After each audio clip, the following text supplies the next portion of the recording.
오늘 세 번째 비유도 천국을 이야기하는 건데 이렇게 소개하죠. 2절에 보니까 천국은 마치 자기 아들을 위하여 혼인잔치를 베푼 어떤 임금과 같으니 라고 소개합니다. 자, 이야기 속으로 들어가면 어떤 왕이 있었는데 자기 아들을 위해서 결혼잔치를 열었다는 거예요. 여기서 왕은 하나님을, 아들은 예수님을 가리키는 거죠. 자, 이 비유를 우리가 알기 위해서는 잠시 유대인의 결혼 풍습에 대해서 알아볼 필요가 있습니다. 옛날 고대 사회 유대인들의 결혼식은 참 복잡합니다. 그냥 결혼식만 하면 되는 게 아니라 결혼식을 하기 전에 그 과정이 굉장히 절차가 복잡해요. 그런 아주 복잡한 과정을 거치면 마지막에 뭘 하느냐? 신랑이 신부의 집에 가서 신부를 데려오고 그때 결혼식을 하는데 결혼식을 며칠 하느냐? 일주일간을 해요. 뭔 결혼식을 그렇게 하느냐? 그건 그들의 풍습이니까. 그런데 유대인들이 이 결혼식을 얼마나 중요하게 생각하는지 이 일주일 동안의 결혼식에 모든 것을 쏟아붓습니다. 그래서 요한복음 2장에 보면 가나 혼인 잔치의 이야기를 소개할 때 거기에도 연회장, 그 연회장이 우리말로 해석하면 뭐라 그러죠? 매니저라고 그랬죠, 매니저. 이 결혼식을 총 연출하는 매니저를 사서 이 사람이 결혼식을 아주 처음부터 마지막까지 주도 면밀하게 관장하게 하는 거예요. 그만큼 유대인들은 결혼식에 대해서 신경을 많이 쓴다는 거예요. 보통 일반 백성들이 이런 결혼식을 해요. 그런데 오늘 성경에 등장하는 결혼식을 하는 주인공은 누구라고요? 일반인이 아니고 한 나라의 왕이에요. 자기 아들을 위해서, 앞으로 왕이 될 아들을 위해서 이런 결혼식을 여는 거예요. 그러니 초청되는 VIP가 얼마나 대단한 사람들이겠으며 그 규모나 또는 그 준비되는 과정이 얼마나 철저했겠습니까? 우선 왕이 초청하는 명단이니까 일반 백성들은 아닐 거고 그 나라에 내노라 하는 또는 외교에 관계가 있는 그런 사람들의 명단을 정리한 다음에 선택된 사람들에게 왕이 연락을 했겠죠. 그리고 그 연락하는 사람들이 우리 왕이 당신을 초청하니 이 잔치에 참여하십시오 라고 말하면서 갖가지의 공지사항을 전달했을 거예요. 그리고 마지막 점검을 위해서 왕의 신하들이 이제 왕이 초대한 VIP들에게 왕이 준비한 예복, 그 유대인들은요 예식을 할 때 또는 중요한 잔치를 할 때 잔치를 베푸는 사람이 옷을 쫙 준비를 합니다. 그래서 그 옷을 갈아입고 그 결혼식이든지 잔치에 들어가게 돼 있어요. 그러니까 왕은 직접 옷을 만들어 가지고 초대된 사람들에게 그 예복을 미리 보내는 거예요. 이렇게 모든 일이 원만하게 잘 진행되는 줄 알았습니다. 그런데 오늘 성경에 예상치 못한 일이 벌어집니다. 초대를 받은 사람들이 하나같이 이 잔치에 대해서 부정적인 이야기를 하면서 결론은 이런저런 핑계를 대고 안 오겠다는 거예요. 여러분, 상식적으로 왕이 초청을 했는데 대개는 그 나라의 신하들일 거고 아니면 왕의 영향력 아래에 있는 사람일 거고 또 왕과 관계성이 있는 사람들일 텐데 이 사람들이 마치 짠 것처럼 대놓고 안 오겠다는 거예요. 자, 지금 예수님이 이 이야기를 들려주면서 이 이야기가 비유지만 이 이야기는 현실로 들어오면 하나님께서는 당시 유대인들 가운데 종교 지도자들을 대단히 신뢰해서 그들을 천국으로 다 불러주셨어요. 그런데 그들이 막상 때가 되니까 하나님의 초청을 거부하고 지금 하나님의 말씀을 무시하는 그 시대상을 이 비유 속에서 반영하는 거예요. 고대 사회에서 왕이 부르는데 그걸 거부한다? 그건 딱 죄목이 하나입니다. 반역죄입니다. 그러면 당연히 이러면 왕은요, 철저하게 응징하는 거예요. 그런데 이 왕은요, 그렇게 자기를 대놓고 무시하는 사람들에게 한번 참습니다. 그리고 다시 기회를 주지요. 어떻게? 다른 신하들을 보내서 재차 왕의 마음을 전해요. 그러지 말고 내가 초청하는 잔치에 와달라.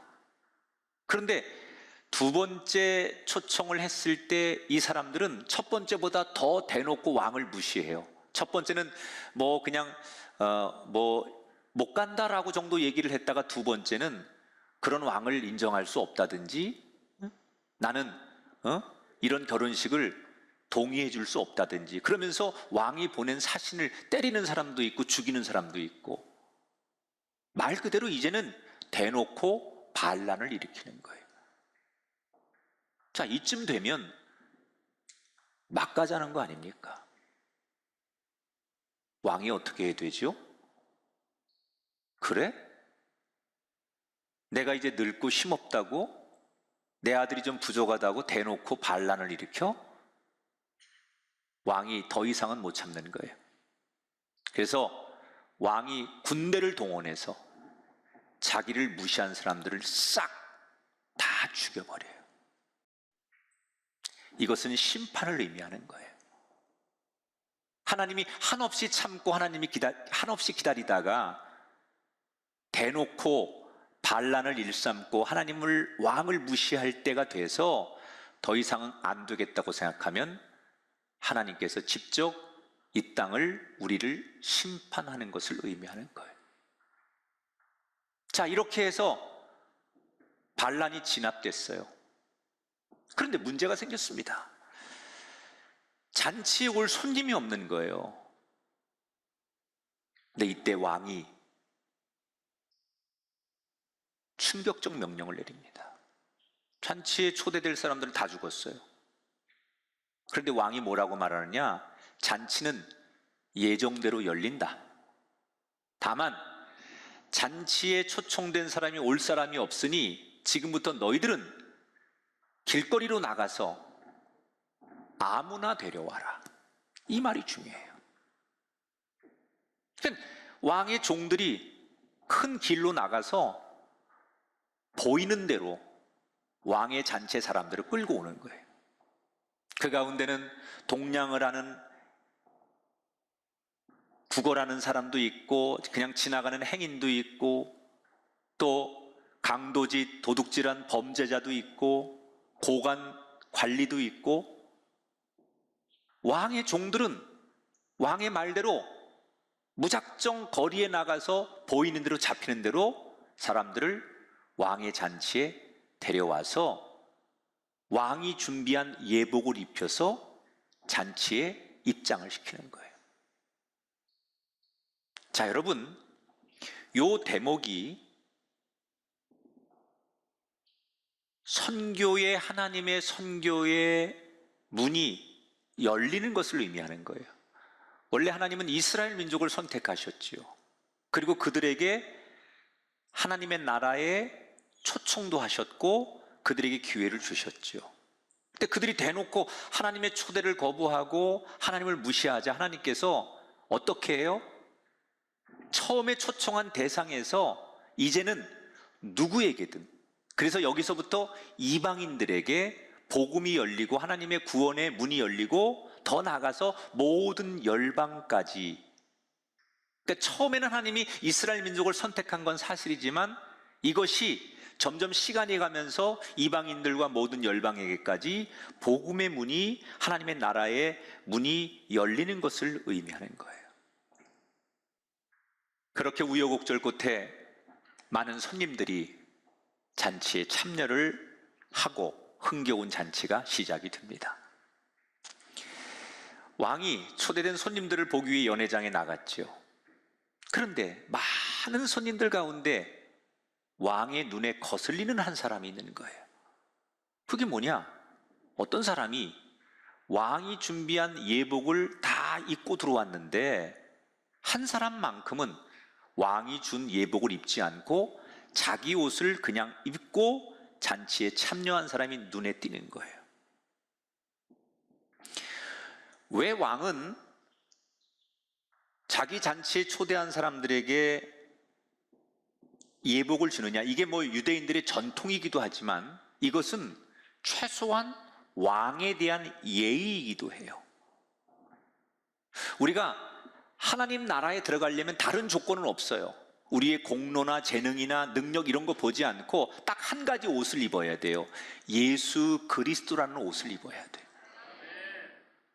그런 것처럼 왕의 잔치에 참여할 때 왕이 준 그 옷을 입는 것은 왕에 대한 최소한의 예의예요. 그래서 모두가 그 옷을 갈아입었는데 유독 이 한 사람만 그 옷을 입지 않은 거예요. 이 사람은 왜 혼자만 옷을 안 갈아입었을까? 어떤 학자들은 아마도 이 사람은 평상시에 대단히 게으른 사람이기 때문에 옷 갈아입는 것조차도 귀찮아서 안 갈아입었을 것이다. 또 어떤 학자들은 당시 이렇게 부주의한 사람 중에 하나였을 것이다. 그 신하들이 규칙을 줬는데 그걸 귀담아 듣지 않고 자기 생각대로 그런 사람일 것이다. 또 어떤 사람들은 아마도 이 사람은 대단히 교만하고 건방진 사람일 수도 있다. 저마다 학자들은 그렇게 자기들의 의견을 얘기해요. 이건 다 뭐 학자들이 그냥 추측하는 거니까. 근데 공통점이 있어요. 이 이야기 속에, 학자들이 주장하는 것 속에. 그게 뭐냐면 어떤 이유든 간에 부주의했든 게을렀든 자기 거를 자랑하고 싶었든 이 사람들의 공통점은 뭐예요? 왕을 은근히 무시한다는 거예요. 대단히 건방지다는 거예요. 지금 왕이 초대한 자리에 가서 왕이 제시하는 기준이 아니라 자기 마음대로 판단하고 자기 마음대로 결정하고 자기 마음대로 행동했다는 거예요. 그러니까 왕이 너 왜 그랬느냐고 물었습니다. 그랬더니 이 사람이 대답을 잘 못하는 거예요. 왜? 자기 마음대로 한 거니까. 이때 왕이 비록 잔치에 초대돼서 잔치에 참여도 했지만 여전히 자기 기준으로 이 잔치에 참여한 그 사람에게 어떻게 해요? 너는 여기 있을 자격이 없다. 그래서 신하들에게 손발을 묶어서 이 사람을 추방하라 해서 이 사람은 잔치에 있다가 쫓겨나게 돼요. 자, 이 사람은 왕의 부르심에 가겠다고 응답한 것까진 좋았지만 결과적으로는 처음에 왕의 초청을 거절한 사람들과 똑같은 처지가 된 거예요. 왜 이 사람이 그렇게 된 거죠? 잔치에 갔다가 왜 쫓겨나게 되는 거죠? 바로 내 생각이 맞다고 생각했기 때문에. 하나님 나라에 가서까지, 하나님 잔치에 가서까지, 왕의 잔치에 가서까지 여전히 내 생각이 맞아 라는 생각을 가지면 우리는 그 하나님 나라에, 그 하나님이 베푸는 잔치에 참여할 자격이 없어진다는 거예요. 성경이 제시하는, 하나님이 말하는 하나님 나라의 천국에 참여하려면 우리 인간들이 세상에서 동의가 내가 돼서든 또는 동의가 안 되든 왕의 규정대로 예복을 입어야 되듯이 천국에 가려면 내가 이성적으로 가슴으로 동의가 되든 안 되든 하나님 말씀대로 따라가야 된다는 거예요. 우린 모두 그분에게, 그분의 말씀에 숙이는 자가 돼야 돼요. 그러니까 우리가 참 이게 어렵기 때문에 예수님이 우리에게 이 우리의 생각을 동의하도록 만들기 위해서 우리를 돕는 보혜사 성령님을 보내주시는 거예요. 그러니까 여러분, 누구든지 우리가 성령의 은혜를 한순간도 누리지 못하면, 성령이 우리 안에서 우리를 지켜주지 않으면 어떤 인생이든지 실족하고 그 성령의 인도함과 도움이 없이는 우리가 하나님 앞에 순종할 수 없어요. 여러분 인생과 가정에 성령의 동행하심, 성령의 임재가 가득하셔서 우리의 의지를 내려놓고 그분 말씀 앞에 엎드리는 그리스도인이 되시기를 주님의 이름으로 축원합니다. 자, 이렇게 예수님은 이제는 더 이상 십자가를 목전에 둔 예수님께서 이 유대인들의 지도자들에게 더 이상 하나님의 나라를 가르치고 회개할 기회가 없기 때문에 정말 절박한 마음으로 그들에게 천국을 전하셨지만, 그들은 예수님의 기대대로 회개하는 게 아니라 오히려 더 분노하면서 자기들이 예수님을 이겨보고 싶었는데 쉽게 예수님의 약점을 보이지 않고 넘어지지 않자 어떻게 저 예수님을 함정에 빠뜨릴 수 있을까? 그들은 더 악착같이 교묘하게 예수님을 넘어뜨리기 위해서 마지막 자기들의 모든 묘수를 다 찾아냅니다. 그래서 이 천국에 대한 세 가지 비유가 끝나자마자 이 바리새인들을 비롯한 유대 종교 지도자들이 예수님을 넘어뜨리기 위해서 마지막 모든 수단과 방법을 다 동원해서 예수님을 힘들게 건드리는 장면이 네 가지의 논쟁이라는 주제로 나오는 거예요. 예수님을 함정에 빠뜨리기 위해서 엉뚱한 질문을 해서 논쟁을 일으키는 거죠. 그 첫 번째 논쟁이 오늘 본문에 등장하는데 15절 16절, 바리새인들이 자기 제자들을 헤롯 당원들과 함께 예수께 보내어 말하되, 자, 예수님을 어떻게 공경에 빠뜨릴까 고민하던 바리새인들이 이번엔 누구를 동원하느냐? 헤롯 당원들이라고. 이 사람들은 어떤 사람들이냐면 당시 이스라엘은 로마의 식민지였어요.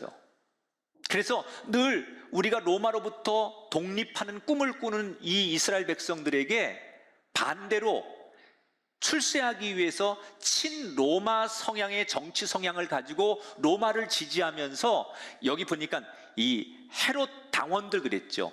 헤롯은 로마의 왕조인데 그 로마의 왕조를 지지하는 정치 서클들, 친로마파 사람들이에요.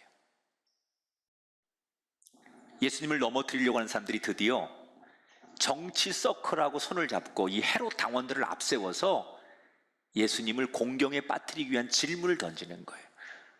자, 이 헤롯 당원들이 찾아와서 뭐라 그러느냐? 예수님, 우리가 소문을 들어보니 당신은 참 지혜로운 분이고 공의로운 분이라고 들었습니다. 우리가 어떤 어려운 질문을 해도 늘 좋은 답을 주실 수 있는 분인 것 같아서 우리가 질문을 드리겠습니다. 그러면서 예수님을 한참 띄워놓고 예수님께 엉뚱한 질문을 해요. 그 질문이 뭐냐? 선생님 생각에는 우리가 황제에게 세금을 바치는 게 옳은 일입니까? 옳지 않은 일입니까? 이 질문을 해요. 이 질문의 의도는 궁금해서가 아니라 예수님을 논쟁으로 끌어들여서 공경에서 헤어나오지 못하도록 하기 위한 의도적인 질문이거든요. 유대인들은 당시에 굉장히 세금으로 고통을 많이 받고 있었어요. 문헌에 보면 당시 보통 유대인들은 자기 수입의 절반 정도, 그러니까 50% 정도를 세금으로 뜯겼다고 그래요. 그러니까 지금 우리가 내는 세금보다 훨씬 과중한 세금을 그들은 내고 있었던 거예요. 그 중에서도 유대인들이 가장 힘들어하고 정서적으로 쉽게 동의가 안 되는 세금이 있었는데 그게 인두세라는 거예요. 이 인두세가 지금 우리식으로 따지면 주민세에 해당하는 겁니다. 이 인두세를 낸다는 건 뭘 의미하는 거냐? 우리가 로마 제국의 백성인 것을 자기들이 인정하는 거예요. 이 인두세를 내면. 그러니까 내면서도 우리는 유대인들인데, 우리가 하나님의 백성인데, 우리의 조국이 있는데 왜 우리가 로마의 세금을 바치고 내가 로마 백성인 것을 인정해야 되느냐? 이것 때문에 사람들이 저항하면서, 그래서 아주 보수적이거나 또는 강경한 유대인들은 차라리 우리가 로마 사람들에게 억압을 당해도 이 인두세만큼은 내지 말자, 이렇게 저항하는 사람들이 많았어요. 이 곤란한 질문을 받은 예수님께서 헤롯 당원들에게 너희들 동전 하나만 꺼내봐라 이렇게 말해요. 여기서 말하는 동전은 당시 가장 흔하게 쓰는, 그들이 통용하는 데나리온, 은화를 말하는 거예요. 화면에 보실 텐데 이 은화에는 당시에 황제의 초상화가 그려져 있어요. 그래서 그 황제의 초상화가 그려진 그것을 이렇게 그 질문하는 헤롯 당원들에게 보여주면서 예수님이 아주 유명한 명언을 남기시죠. 자, 이건 같이 한번 읽어보세요. 21절이니까 시작. 그런즉 가이사의 것은 가이사에게, 하나님의 것은 하나님께 바치라. 자, 무슨 말입니까? 너희들이 황제에게 감당해야 될 의무가 있다면 그 의무는 이 형상이 새겨진 동전으로 감당해라. 각자가 속한 국가나 가정이나 사회 일원으로서 해야 될 의무를 잘 감당해라. 이건 여러분 굉장히 중요한 신학적 의미가 담겨 있는 거예요. 원래 이 세상 모든 것은 다 하나님의 것이죠. 그런데 하나님께서, 하나님이 이 땅의 모든 주인이 되시는데 그것을 하나님께서 위탁하신 거예요. 교회를 목사에게, 또 때로는 국가와 사회와 어떤 이런 것들을 그 시대만 하나님께서 위탁하는 거죠. 그러면 하나님께서 위탁하신 거기 때문에 때로 우리 생각에는 그 과정이나 위탁된 사람들이 잘못을 할지라도 그것은 하나님의 소관이니까, 하나님께서 위탁해 주셨으니까 우리가 그 전체적인 하나님의 섭리 앞에 의무를 다해야 된다는 거예요. 그러니까 기독교인은 예를 들어서 국민의 한 사람으로서 국방의 의무를 다하거나 우리가 무슨 세금을 내야 되거나 당연히 우리가 지켜야 될 룰이 있으면 열심히 해야 돼요. 이게 하나님의 뜻이에요. 그런데 그 뒷얘기가 중요해요. 세상에서 의무를 다 하는데, 그러나 하나님께 우리가 해야 될 의무가 있다면 하나님의 형상대로 지음받은 우리가 황제에게는 황제의 초상화가 그려진 동전으로 황제에게 의무를 다하면 되지만, 하나님에 대한 의무는 하나님의 형상대로 지음받은 우리가 하나님을 위해 의무를 다해야 된다. 여러분들이 이 말씀을 들으면서 제일 먼저 이런 생각이 들 거예요. 가이사의 것은 가이사에게, 하나님 것은 하나님께 바쳐라라고 한다면 우리는 이중 고통을 당하는 거 아니냐. 예수 믿지 않는 사람들은 가이사의 것만 다 하면 되잖아요. 세상에 나가서 세상 의무만 다 하면 돼요. 세금 정직하게 내고 세상에 뭐 해야 될 것만 잘 지키면 되는데, 우리는 다시 돌아와서 세상 것도 해야 되고, 이 살기 어려울 때 하나님 앞에 11조도 해야 되고 선교도 해야 되고 교회를 위해서 헌신도 해야 되고, 아니 우리는 세상 사람보다 이중적으로 이중의 어떤 고통과 어려움을 당하는 거 아니냐. 대부분 이렇게 생각하십니다. 특히 젊은 세대들은. 근데 이건 정말 생각이 유치하고 얕은 거예요. 세상 사람들이 세상의 의무를 다하는 것은 하나님을 몰라서 하는 거고요. 우리는 하나님의 백성임을 인정하고 하나님의 사람이기 때문에 세상 의무도 다하지만 마땅히 하나님의 의무를 다하는 대신에 우리가 누릴 수 있는 게 뭐예요? 세상이 줄 수 없는 하나님의 능력을 우리의 삶으로 끌어와서 그 능력으로 30배, 60배, 100배의 열매를 맺는 거예요. 여러분, 세상에 어떤 부유하고 능력 있는 사람이 세상에서는 왕이 될 수 있어도 하나님의 도우심과 하나님의 능력과 하나님의 은총이 없다면 어떻게 그 사람이 진정한 행복을 누리고 승리자가 될 수 있습니까? 결코 우리가 손해를 보는 게 아닙니다. 세상의 의무를 다하고 하나님께도 의무를 다한다면 그 사람에게 반드시 하나님께서 세상에서 줄 수 없는, 세상의 의무만 감당하는 사람이 아닌 하나님이 하나님의 백성에게 주시는, 모세에게, 요셉에게, 베드로에게, 바울에게 주셨던 그 은혜를 갑절로 주시기 때문에 세상이 감당할 수 없는 복의 사람이 되는 거예요. 우리는 이 복을 누려야죠. 하나님이 지키시는데, 하나님이 지혜 주시고 하나님이 도와주시는데, 그래서 우리는 이 예수님의 가르침, 가이사의 것은 가이사에게 바치고 하나님을 높이는 그 아름다운 영적인 의무를 더 잘 감당하는 그리스도인이 되십시오. 그것이 이 험한 세상에서, 그것이 이 복잡한 세상에서, 그것이 이 무한 경쟁의 시대에서 우리를 하나님의 축복의 시온의 길로 인도하는 정답이 될 줄 믿습니다.